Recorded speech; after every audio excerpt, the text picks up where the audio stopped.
Hey guys, Sandra from Inspired Keyboardist. Today I'm just going to share my take on Hillsong's Oceans, bracket where feet may fail. And quite a few things going on. There are, I think, three main kinds of keyboard sounds that we want to use. The one that's prevalent throughout will be the pads. And of course you want to take your due diligence to look for the best pad sound. Every keyboard's a bit different.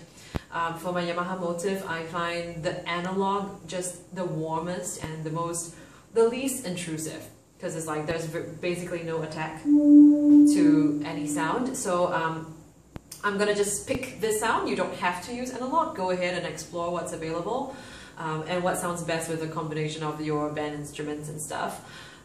Sometimes the sound that you hear through your headphones actually comes out quite differently on the speaker, so you really want to test it on a few levels and have a few sounds of the same kind of category stored in your sound bank, so you can easily just change them during a very quick sound check. And so for the whole of this song, pretty much there's a whole lot of, it's in the key of D, and it's not just, but I realized that they actually thickened that sound by adding a 2. So this is the kind of chord that you want to use. Just D, E. I would rather use 1, 2, 5, 1, just because it's easily transferable if your worship leader decides to change the key. So 1, 2, 5, 1. Okay, and so the rest of the song pretty much uses the same kind of chord structure, really. Lots of 1s and 5s. Again, why? Because of the everlasting 1 and 5 factor. You really want to just keep as much 1s and 5s, sometimes higher up if you're building up to a thicker texture. And so when the song unfolds, the left hand just adds a bit more of the bass notes that are correct for that moment. But you want to keep the basic structure of 1, 5, 1 there. So like the opening is, and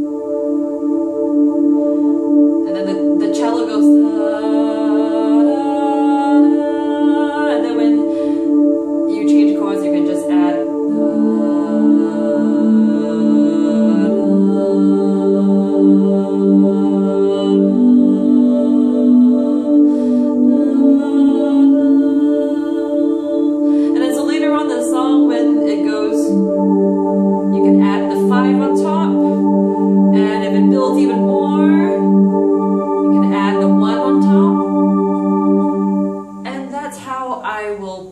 handle the synths. I don't want to spend the whole video talking about this. I'm going to move on to the next part. Of course, we've got this really haunting, I don't know if it's cello or viola sound, definitely a bit too low for the violin. It would be a shame if the keyboard has to emulate it, just because when it comes to string instruments and wind instruments, it's so much better having the real instrument, right?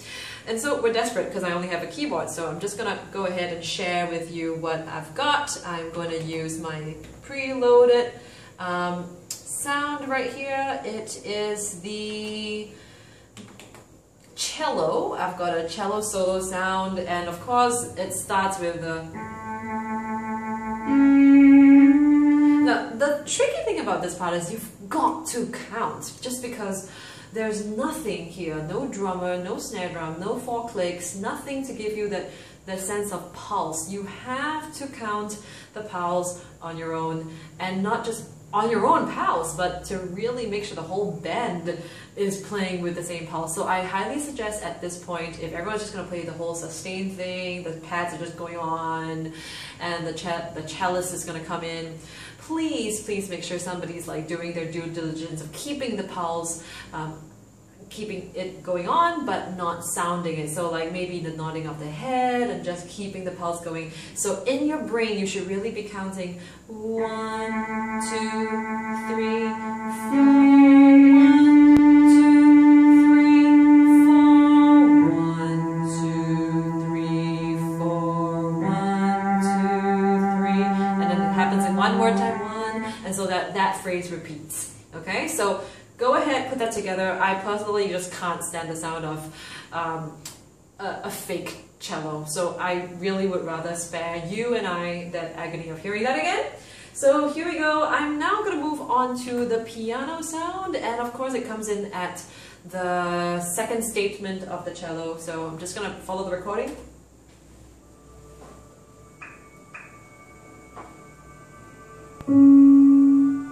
Okay, so that's the cello coming in.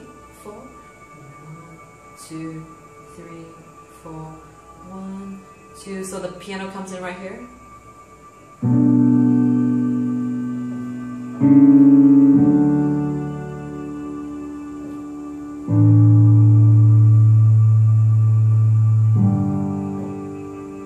If you haven't watched my video about the hidden melody line, please go watch it, because whatever chords you play, there is a melody. And in this case, the melody, to me, what I heard was just a whole lot of D's on the top layer. So that's why I'm keeping my chord progression shaped like this, and then like this, and then like this, and then like this. Why? Why is it so boring? Why is it D all the time? Well, that's because there's a cello playing a beautiful melody, and if the right hand's just going to go ahead and steal the attention and play some fancy line on top going like...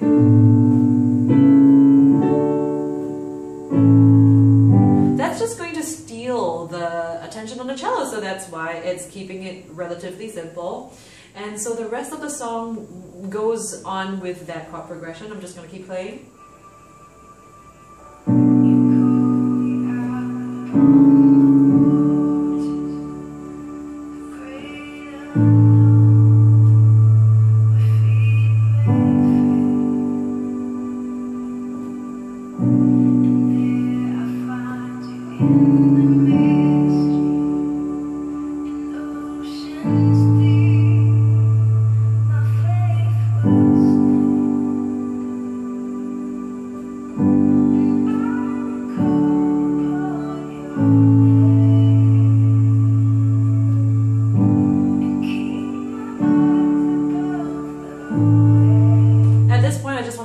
How important it is for the pianist to play on time, because you're the one setting the pulse right now, and you don't want to come any millisecond before or after. You really want to come on time, so you are really the leader right now. The pad person is just playing pads, so there's hardly any fault given or responsibility given to keeping pulse for that role. But as a pianist, you are the leader of the moment. You gotta do whatever you can to keep time. If you are not so good at it, practice with a metronome, count in your head, nod your head, or just count softly out loud, whatever it works for you.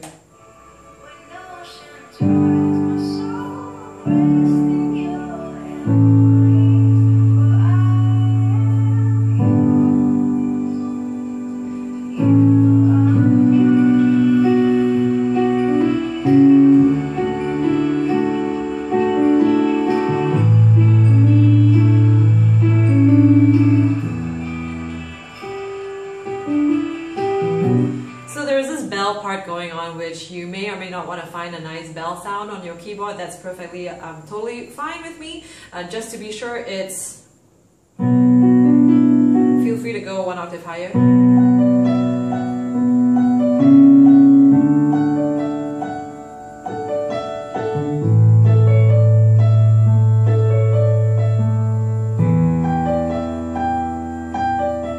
That's what I heard. Now, personally, I don't think it sounds so good on the piano at this register. If I'm going to play the piano sound, I'm just going to play right at this register. Personal preference.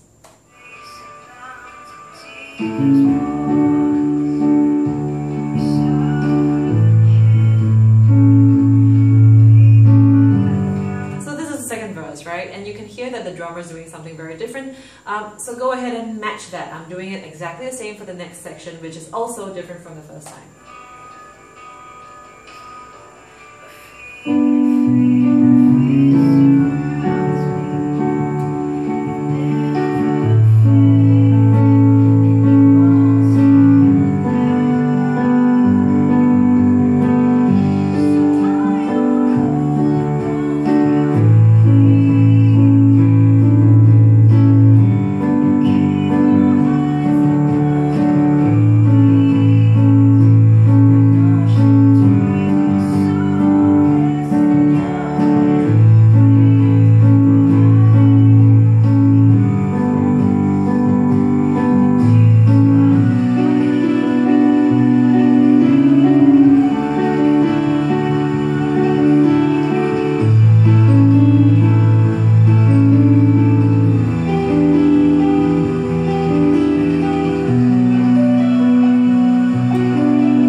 octaves for the sake of variety.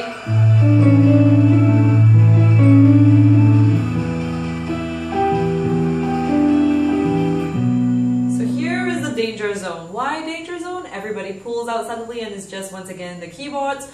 There's hardly anything keeping you in time. It's just the keyboard is playing and you have to keep your time. So please, please count. 2, 3, 4, and 2, 3, 4. So even I was out of count, so 3, 4, 2, 3, 4. Whole band has to be watching each other at this point. 2, 3, 4.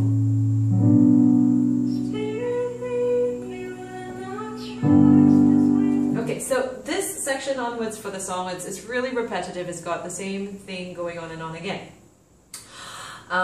The first time, extremely quiet and extreme from the last time, right? So you want to keep just chord and let it die. Like the piano is an attack instrument, but the sound fades off, so you want to just let it fade. 3,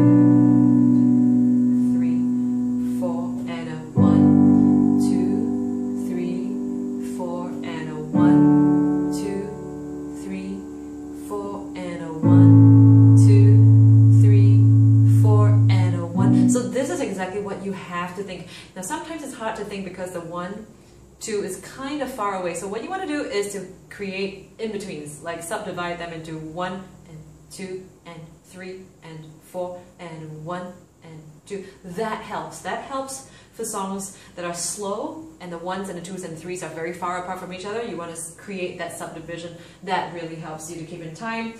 And so, I mean, this is a very repetitive song. So what happens is every time you repeat another 4 chord progressions, you want to keep making things different.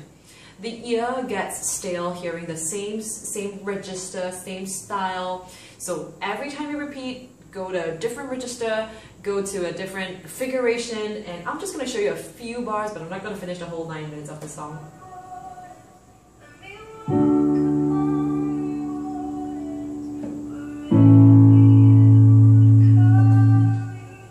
I'm just going to fast forward this whole section.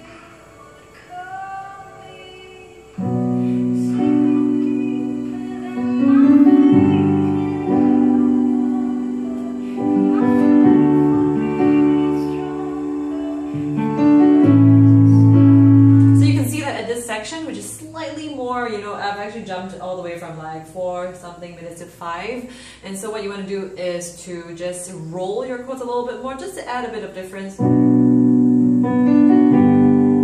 Always remember, if you run out of ideas, listen to what the drummer is doing, match what the drummer is doing. Just gonna fast forward to one more section, maybe something louder. So at this section I can hear the drummer is really just building 1, 2, 3, 4. I'm gonna match that.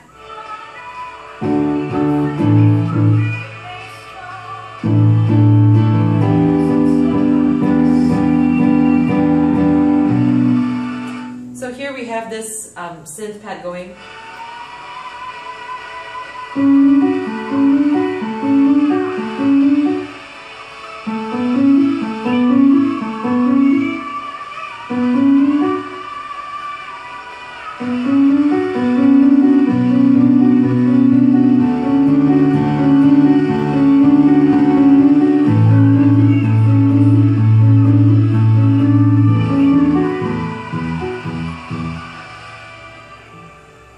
So you could very well just do.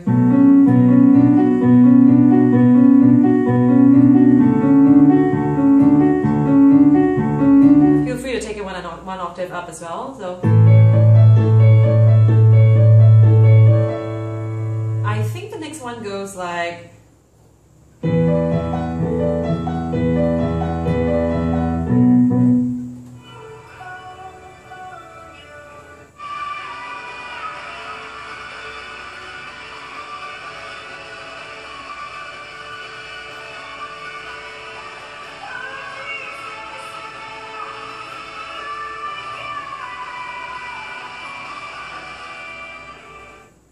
Okay, so it actually goes.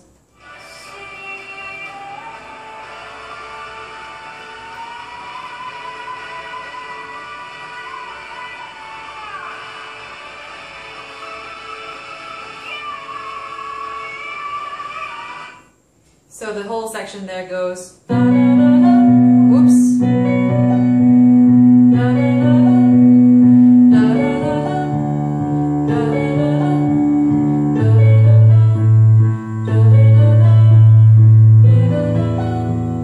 da, da, da. Okay, so you can just repeat that.